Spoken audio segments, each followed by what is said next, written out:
ரஷ்யாவுடன் வர்த்தகம் செய்யும் எந்த ஒரு நாடும் மிக கடுமையாக தண்டிக்கப்படும்னு அமெரிக்க அதிபர் ட்ரம்ப் மீண்டும் எச்சரிச்சிருக்காரு.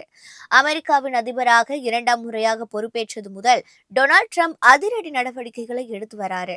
சர்வதேச அளவிலான வர்த்தக போட்டியை காரணம் காட்டி இந்தியா, சீனா போன்ற மிகப்பெரிய நாடுகள் மீதும் அதிக வரிகளை விதிச்சிருக்காரு. குறிப்பாக ரஷ்யாவுடன் வர்த்தகம் செய்யும் நாடுகள் மீதான வரியை அதிகப்படுத்தி வராரு. அந்த நாட்டுடன் வர்த்தகம் செய்யும் எந்த ஒரு நாடும் மிக கடுமையாக தண்டிக்கப்படும்னு எச்சரிச்சிருக்காரு. வெள்ளை மாளிகையில நடந்த செய்தியாளர்கள் சந்திப்பில் பேசிய போது ரஷ்யாவுடன் வர்த்தகம் செய்யும் நாடுகள் மீது பொருளாதார தடைகள் விதிக்கப்படும்னு கூறியிருக்காரு. அதுல யாருக்கும் பாரபட்சம் காட்ட முடியாதுன்னு குறிப்பிட்டிருக்காரு. ரஷ்யாவிடமிருந்து எண்ணெயை இறக்குமதி செய்யும் நாடுகளின் மீது 500% இறக்குமதி வரி விதிக்கும் புதிய மசோதாவை ட்ரம்ப் அரசு நாடாளுமன்றத்தில் கொண்டு வந்திருக்கு. இதற்கு செனட் சபையில் 85 உறுப்பினர்கள் ஆதரவு அளிச்சிருப்பது குறிப்பிடத்தக்கது.